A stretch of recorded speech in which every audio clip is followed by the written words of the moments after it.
මට ටිකක් පැහැදිලි කරන්නකො මොන වගේ කාර්යයන්ද කෙරෙන්නේ කියලා.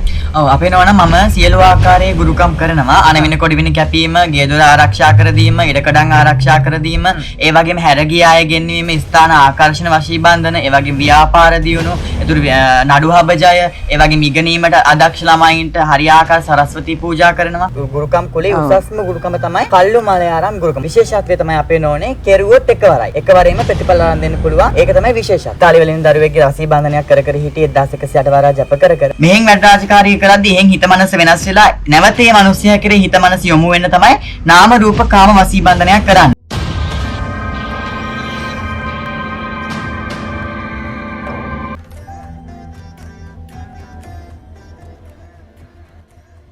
මම මේ ඉන්නේ ලස්සන සුන්දර නිස්කලංක තැන. ඇත්තට මේ තැන හරිම ලස්සනයි සුන්දරයි. මම මෙතට ආවේ මට ටිකක් හොඳ හුරු පුරුදු කෙනෙක් මුණ ගැහ. එතුමා තමයි අපේ ලංකාවේ ඉන්න ලාබාලම සාමිතුමා. දැක්ක පමණින් නම් ඔහු කවුද කියලා ඔබ දන්නවා. ඔහු නමින් පණ්ඩිත් ශ්‍රී ගෞතම් සාමිතුමා. එන්නකෝ මාත් එක්ක අපි කතා කරමු එතුමාත් එක්ක. අවසරයි සාමිතුමනි.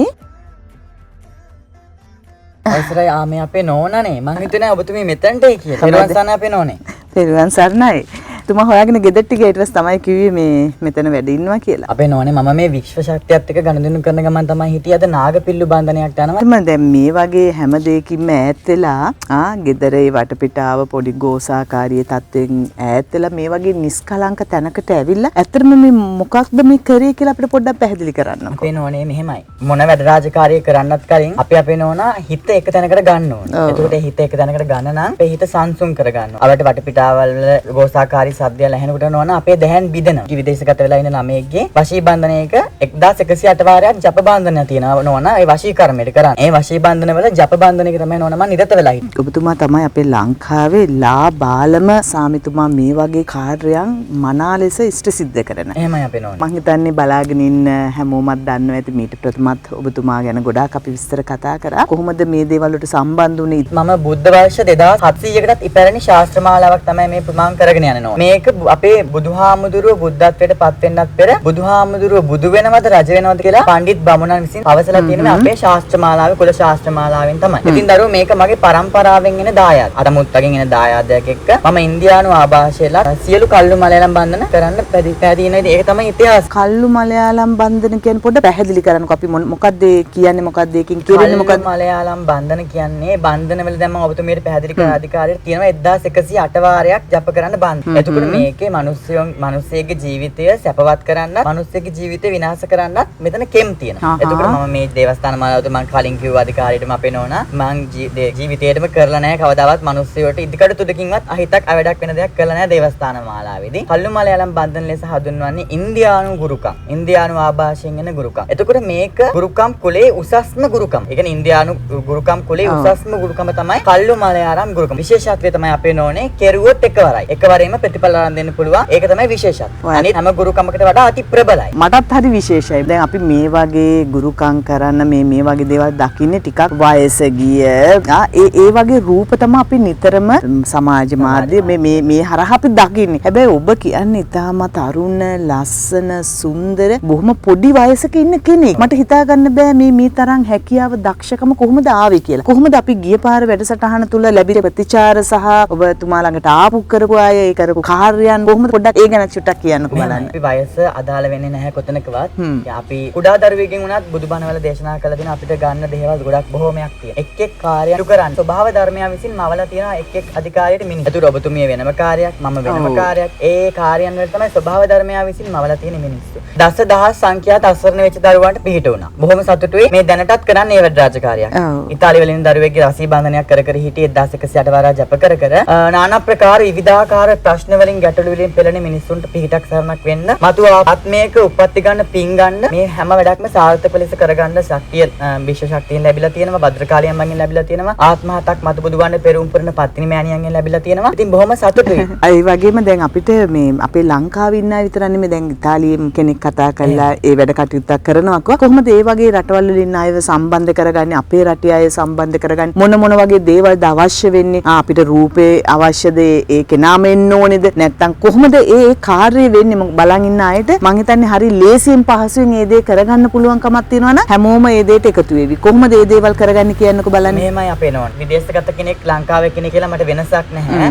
විදේශගත කෙනෙක් එකපාර එන්න බෑනේ. කියන වෙන කෙනෙක් යටතේ වැඩ කරන්න නැත්නම් කිව්වොත් යන්නේ. එයාලා අපේ රට විරුවෝ. ඉතින් ඒ රට විරුවෝ විවිධාකාර ප්‍රශ්න ගැටලු වලට මුහුණ දෙනවා. ඉතින් ඒ ප්‍රශ්න ගැටලුත් එක්ක එයාලා අසරණ වෙනවා. තනි වෙනවා. ඉතින් එවැනි අවස්ථාවක තුන්වෙනියෙක්ගේ පිටක් පතන්න බලාපොරොත්තු වෙනවා. එයාලා සම්බන්ධ වෙන්න පුළුවන් විදේශගත කෙනෙක්ට WhatsApp, Viber, Imo හරහා. ඒ වගේම බොටිම් හරහා. එතකොට එහෙම නැත්නම් පවුලේ කෙනෙක් දේවල්ට එවන්න පුළුවන්. ඉතින් මේ හරියාකාරව වැඩක් කරන්න නැති පිරිසක් ඉන්නවනේ. ඉතින් ඒ මට කතා කරන සියලු දෙනා කියන්නේ අනේ ගුරුන් වහන්සේ 10 දෙනෙක්ට අහු වුණා, 20 දෙනෙක්ට අහු වුණා, 9ගෙන් ගුරුකම් කරන කට්ටියට අහු වුණා, මෙයාලගෙන් ගුරුකම් කරන කට්ටියට අහු වුණා. මට ටිකක් පැහැදිලි කරන්නකෝ මොන වගේ කාර්යයන්ද කෙරෙන්නේ කියලා.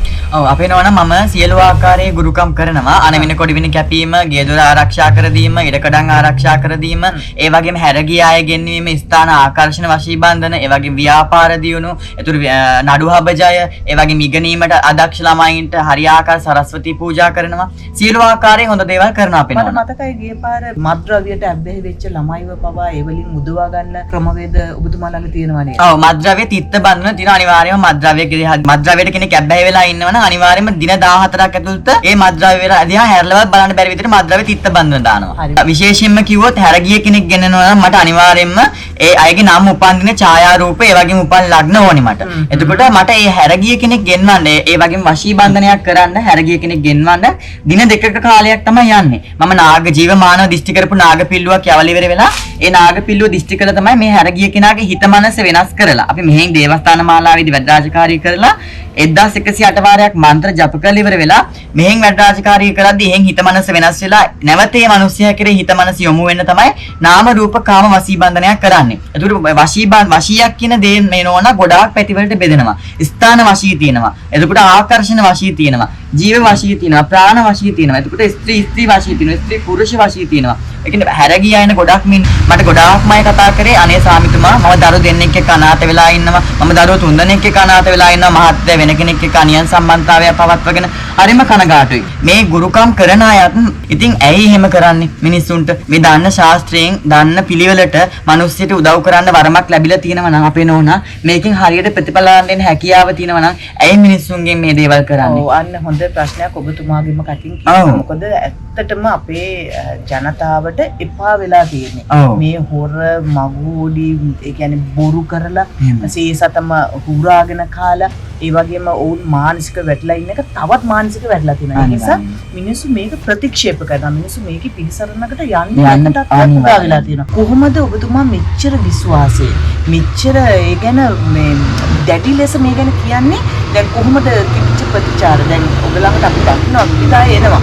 මෙච්චර අය කොහොමද ඔබතුමා ළඟට එන්නේ මෙච්චර විශ්වාසය? මෙහෙමයි වැඩ හොඳ නිසානේ අපේ නෝනා හරියාකාර වැඩක් කරගන්න හරියාකාර වැඩක් දැනන මිනිස්සෙක් ළඟට එන්නේ. ඒ කියන්නේ නෝනා මිනිස්සෙක්ට හරියාකාර දන්න ශාස්ත්‍රයෙන් උදව්වක් කරනවා නම් මේක උතුම් ශාස්ත්‍රයක්. මේකෙන් කරන්න බැරි දෙයක් නෑ නෝනා. මිනිස්සෙක් ඇති කරන්නත් නැති කරන්නත් පුළුවන් ශාස්ත්‍ර මාලාවක් තමයි මේක. මට ඇත්තටම මේ සාමිතුමාගෙන් අහන්න ඕනේ අර මුලින්ම මම තාම මේ ඒක ගැන තමයි කල්පනා කරගෙන ඉතින් මෙච්චර වෙලා අර නාගයෙක් සම්බන්ධව කිව්වේ මොකද්ද මට චුට්ටක් පැහැදිලි කරන්නකෝ බලන්න සාමිතුමනි. මම අපේ නෝනාට කිව්වේ නාග පිල්ලුවකින් මෙහෙන් වැඩ රාජකාරිය කරද්දී එහෙන් හිත මනස වෙනස් කරන අධිකාරිය ගැන. එතකොට මේ අද කාලේ දැන් මේ මෑණිවරු වෙද මහත්තුරු විසදල කපපු නායිකාරයෝගෙන් ගෙනල්ලා අභිත්‍රේ ගමින් නායිකාරයෝ ගෙන්නලා දැන් මේක මේ මමයි జగත මමයි උගත කියලා නායි බෙල්ලේ දාගෙන දේවාලේ දාගෙන මේ රඟපෑමක් කරනවා. ඉතින් විසදල කපපු නායිකාරයෙක් රුපියල් 17000 ගෙනල්ලා මටත් දේවස්ථාන මාලාවෙදි කරන්න පුළුවන් වැඩ රාජකාරිය තියෙනවා. මම මේ වගේ 2.50 මොන්ටිසෝරි ගුරුකම් කරන්නේ නැහැ. ඔබතුමියට කියන්නේ ඔය බෙල්ලේ කරේ දාන් ඉන්න නායිකාරයෙක් මේ නායිකාරයෙක්ගෙන් ගත නායෙක් මෑණි කෙනෙක්ට හරි ගුරුනාන්සේ කෙනෙක්ට හරි මේ කැලේ ඉන්න නායකකින් වැඩ කරන් පෙන්නන්න කියන්නකො රෙද්ද උස්සන් දුවන හැටි බලන්න. වැඩකාරයට බොරු බෑ නෝනා. තේරුණාද? අපි යන්කෝ නෝනා මම බලන්න පෙන්නන්නම් ඔබතුමියට නාග පිල්ලුව යවන විදිහ. වරණාග භද්‍ර කාලී වරං දේවරං දේව භද්‍ර කාලී වරං කෛලාසන වරං දුර ධාරණේ වරං යන්ත්‍ර මන්ත්‍ර වරං මන්ත්‍ර ශ්‍රී විෂ්ණු නාරායණේ වරං ඕං ගුරු වරං ගුරු භද්‍ර කාලී වරං නාග භද්‍ර කාලී වරං කෛලාසන වරං දුර ධාරණේ වරං යන්ත්‍ර මන්ත්‍ර වරං මන්ත්‍ර ශ්‍රී විෂ්ණු නාරායණේ වරං සත්පත්තිනි ගිනි දෙවලේ ස්වාහෝන් ජීව ප්‍රාණ සුගන්ධ මහි මණ්ඩලේ ගිනි පුට්ටු භංගේ ස්වාහෝන් කාලී මහා කාලී භද්‍ර කාලී වීර කාලී ත්‍රිතුණ්ඩ කපාට දාන දේවිනි සත්‍යාංග දේවියෝ ඩ්‍යාංග ඔඩ්ඩි ඕං ආතාල දිස්ත්‍රි පාතාල දිස්ත්‍රි ඛණ්ඩ කුමාර දිස්ත්‍රි වඩික වායේ දිස්ත්‍රි නමෝ නමහක්මි අපේ නෝනා දැන් මේක 1108 වාරයක් ජප කරලා තියෙන බන්ධන මාලාවක්.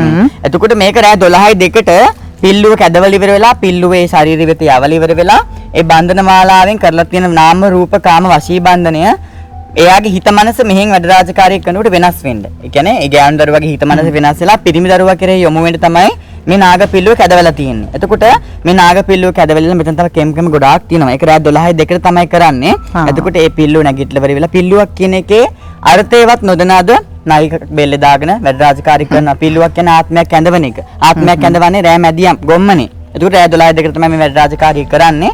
මේක පිල්ලුවේ යවුවා කියන්නේ දින එකමාරක ඇතුළත හරියාකාර ප්‍රතිඵලයක් අනිවාර්යයෙන්ම අත් කළ දීලා සතුට සමාදානය යොදවලා දීලා ඒ පවුල එකලාස කරන්න පුළුවන්. ඇත්තටම ගොඩක් පැහැදිලි. ලොකු විශ්වාසයක් ගොඩ නැගුණා. මොකද ඒවා අපිට S2කින්ම දැක බලා ගන්න ලැබුණානේ. අනිවාර්යයෙන්. ඒක නිසා මම අපේ ප්‍රේක්ෂකයන්ට කියන්නේ ඔබට යම්කිසි කාර්යයක් කරගන්න ඕන නම් අපේ සාමිතුමා ළඟට එන්න. ඇත්තටම මේ එතුමාටම කතා කරන්න. වීඩියෝ කෝල් එකක් අරගෙන මේ එතුමාමද කියලා ඇත්තටම විශ්වාසය තබා ගන්න. ඒ අනුව තමයි ඔබට ඒ කාර්යය අනිවාර්යයෙන්ම ඉෂ්ට සිද්ධ කරගන්න පුළුවන් වෙන්නේ. ඉතින් ඒ වගේම ගොඩක් අය ඉන්නවා දුරකථනයෙන් කතා කරන්න හම්බ වෙන්න. අපි ඒ අයටත් ආරාධනා කරමු මොන හරි ගැටලුවක් ප්‍රශ්නයක් තියෙනවා නම් ඔබතුමාව හම්බ වෙන්න කියලා. ඒ වගේම ඔබතුමාගේ දේවාලෙත් අපිට වැඳ පුදාගෙන මම හිතන්නේ අපිට එතනත් දැක බලා ගන්න දේවල් තියෙවි. අපි එහෙමනම් එතට යන්නේ නේද? අනිවාර්යෙන් අපි පුතේ යන්න.